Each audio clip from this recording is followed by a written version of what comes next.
In just the last 2 years, Ukraine has launched hundreds of long-range drones deep into Russian territory. The result? Moscow has been forced to stretch its radar network and air defenses more than 1,000 kilometers behind the front lines. What began as a contest of artillery has now turned into a contest of reach, precision, and persistence. And here's the surprising part. Many of these drones are smaller than a family car. They don't carry massive warheads like cruise missiles, and they don't roar across the sky at supersonic speed. Yet they are reshaping the battlefield, creating billions of dollars in defensive costs for Russia at only a fraction of that price for Ukraine. Today we're going to look at 3 of the most striking examples: Peklo, Palyanitsia, and Liuti. All 3 are homegrown Ukrainian designs. Each one fills a different role, but together they expand Ukraine's ability to strike far beyond the front line. Think of them as different arrows in the same quiver. One optimized for reach, one for heavier impact, and one for endurance and adaptability. So the big question is this: how can drones that cost tens of thousands of dollars force a superpower to spend billions to defend against them? What is it about their design, their performance, and their real-world use that makes them so disruptive? Stay with me as we break each of them down. Clear specs, combat roles, real battlefield results, and then tie them together to see what they mean for the future of warfare. By the end, you'll understand not just what these drones are, but why they matter. Let's begin with Peklo, a turbojet loitering munition that turns low-cost engineering into long-range strategic power. Let's start with Peklo, a name that literally translates to hell. It's not a missile, and it's not a hobby drone. Peklo is a turbojet-powered loitering munition, a system designed to fly long distances, circle, and then dive into a chosen target. Its design is simple but effective. A booster rocket provides the initial kick at launch, after which a small turbojet engine takes over for cruising flight. That gives Peklo a published range of around 650 to 700 kilometers, far enough to reach deep into Russian territory. Its speed sits in the subsonic band, roughly 700 kilometers per hour, making it fast enough to compress reaction times, but still inexpensive compared to high-speed cruise missiles. The payload is modest, around 30 to 50 kilograms of explosives, depending on configuration. But with precision guidance, that's enough to disable radar stations, fuel depots, or power substations, the kinds of nodes where precision matters more than raw blast power. So what role does Peklo play? In simple terms, it's a budget cruise missile alternative.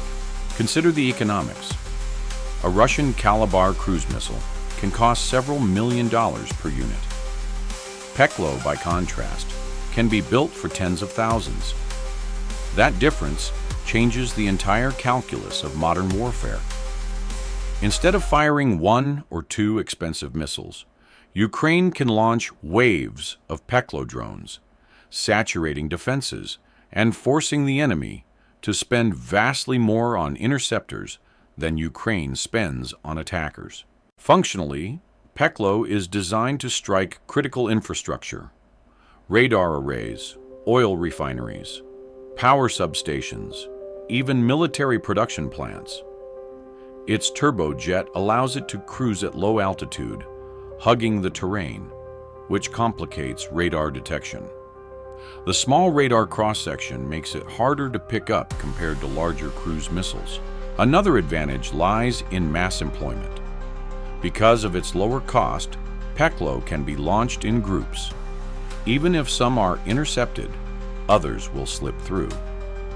In warfare, this is called cost-imposing strategy, forcing your opponent to spend disproportionate resources to counter relatively cheap systems.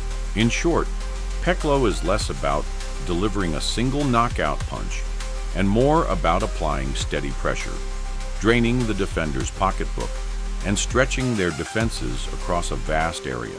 From mid-2023 onward, Peklo began appearing in reports of long-range strikes into Russia.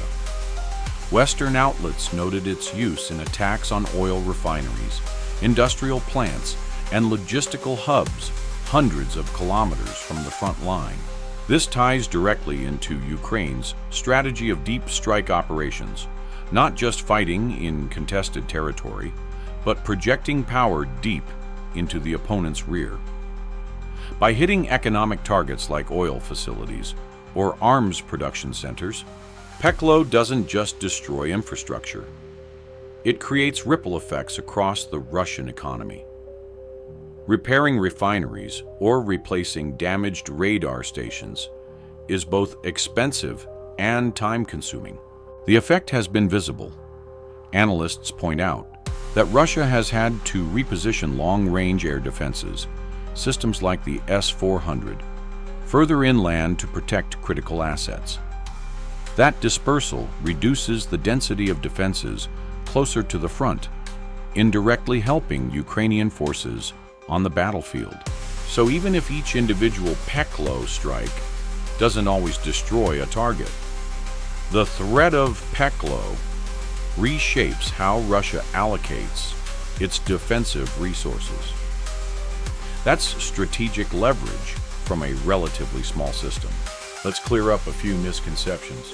Myth: Peklo is just a smaller cruise missile, nothing special. Fact: its advantage isn't just size. It's the combination of low cost, ease of production, and strategic reach. That places Peklo in a unique category, bridging the gap between hobby-style drones and million-dollar missiles. The takeaway? Peklo dramatically expands Ukraine's reach at a fraction of the cost. It's proof that in modern conflict, you don't always need the biggest punch. You need the smartest, most sustainable one. And speaking of bigger punch, our next system turns up the payload and the pressure, Palyanitsia. Next up is Palyanitsia, a name that carries cultural weight in Ukraine, often used as a shibboleth word to identify native speakers. In 2024, the name gained a new meaning: a homegrown long-range drone designed to extend Ukraine's strike capabilities. Palyanitsia is a hybrid system, combining a booster rocket for launch with a turbojet engine for sustained flight. That design allows it to cover distances of at least 600 to 650 kilometers, making it suitable for deep strike missions. Weighing in at about 320 kilograms, Palyanitsia is larger than earlier drones like Peklo.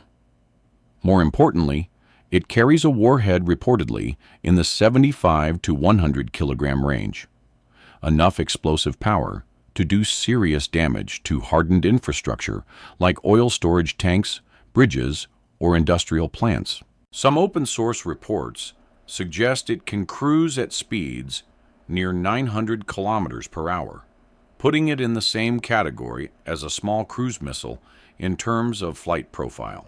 So what does Palyanitsia bring to the table? In short, it's Ukraine's mini-cruise missile. Its heavier payload means it can do more than disable a radar or spark a fire. It can knock out large fuel depots, crater runways, or punch through reinforced industrial facilities. Targets like air bases, bridges, or storage terminals are all within its strike profile. The higher speed also matters. Unlike propeller-driven drones that lumber along at 150 to 200 kilometers per hour, Palyanitsia's reported near 900 km/h speed significantly compresses defender reaction time. Russian air defense crews have only a narrow window to detect, track, and intercept it. That speed advantage makes it harder to counter compared to the more common small UAVs. Its real significance, though, lies in strategic independence. With limited deliveries of Western long-range missiles like Storm Shadow or ATACMS, Ukraine has had to innovate. Palyannitsia fills that gap by providing a domestically produced option that Ukraine can build and deploy at scale, without being restricted by foreign supply lines or political considerations. It's not as sophisticated as Western cruise missiles, but its availability, affordability, and effectiveness make it invaluable. By mid-2024, Palyannitsia was already making headlines. Reports pointed to its role in strikes against oil facilities and industrial sites inside Russia, hundreds of kilometers beyond the front line. While details are often murky, Ukraine rarely confirms specific strikes. Western intelligence sources and Russian media both acknowledged its presence. The psychological effect has been just as important as the physical damage. Each successful strike demonstrates that Ukraine's defense industry can design, produce, and field its own strategic strike assets. That boosts confidence at home and sends a signal abroad. Ukraine is not just reliant on Western supplies. It's innovating on its own. For Russia, Palyannitsia poses a costly dilemma. Defending against it often requires deploying S-300 or S-400 air defense systems, each interceptor missile costing hundreds of thousands, if not millions of dollars.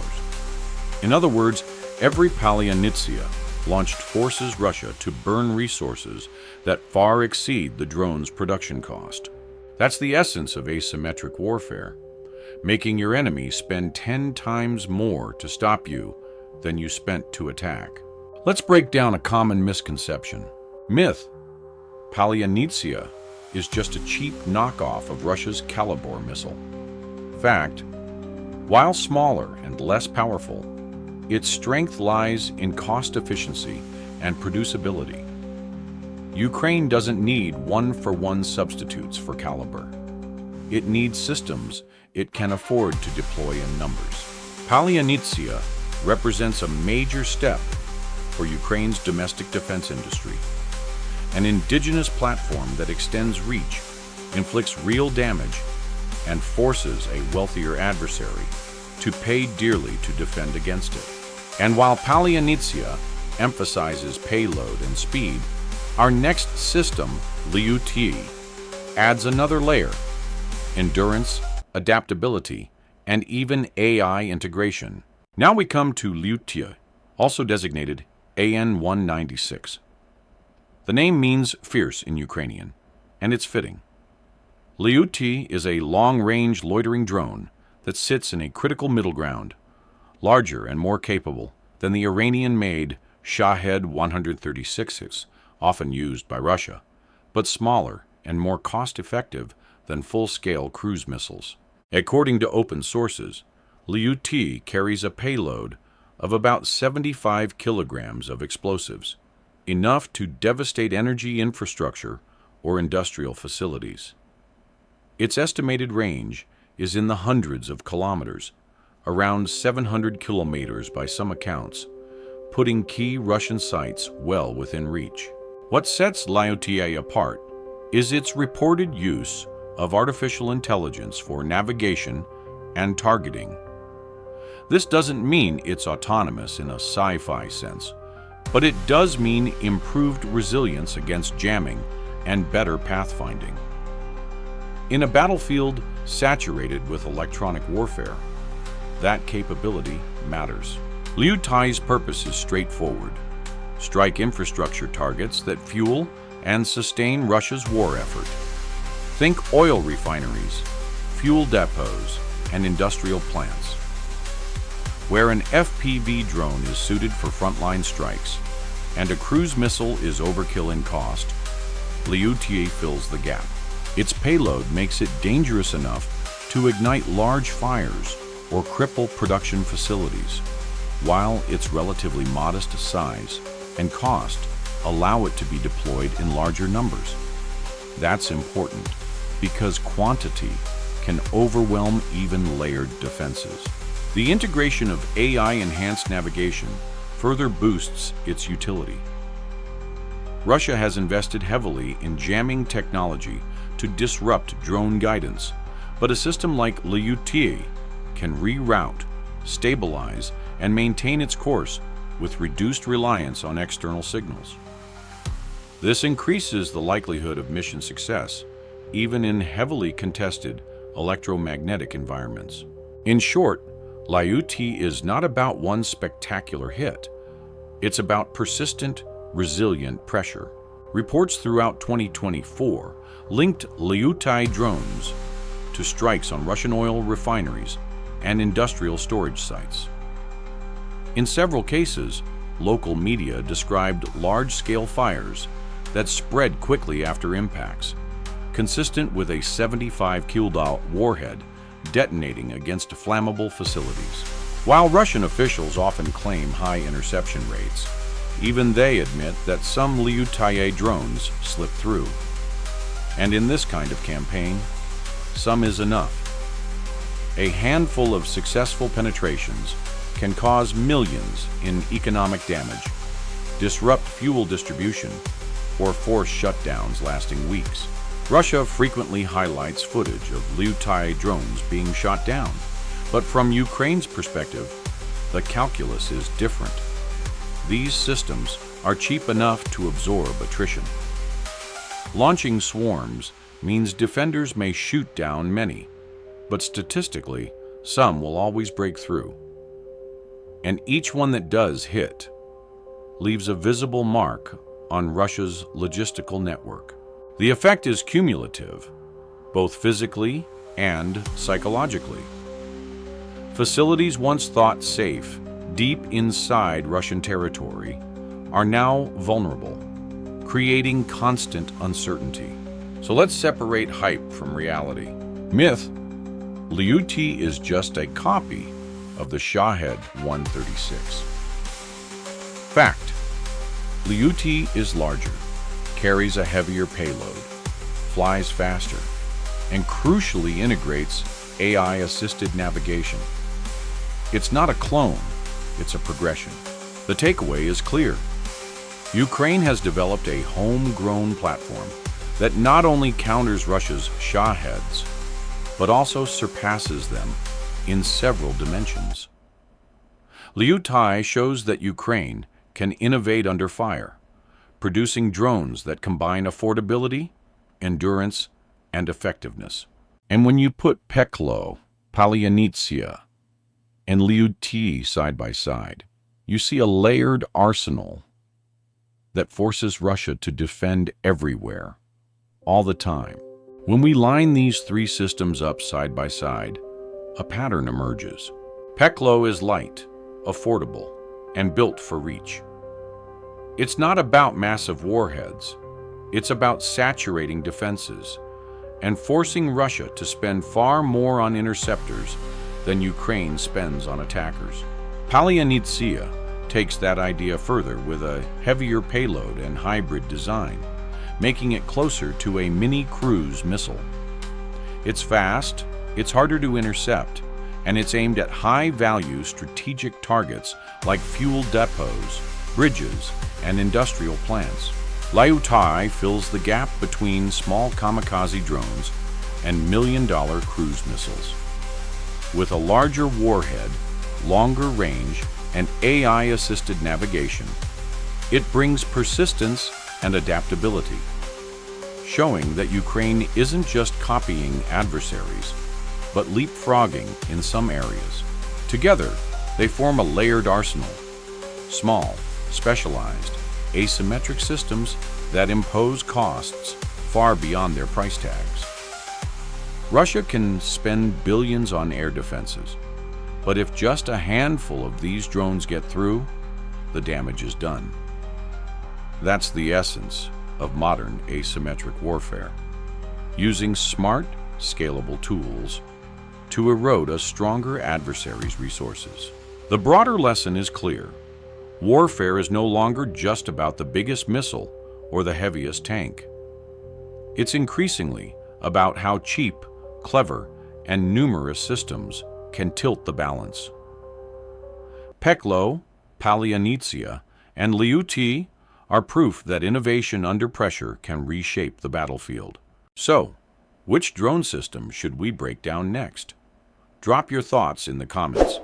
And don't forget to like and subscribe for more deep dives into the technology that's defining the future of conflict.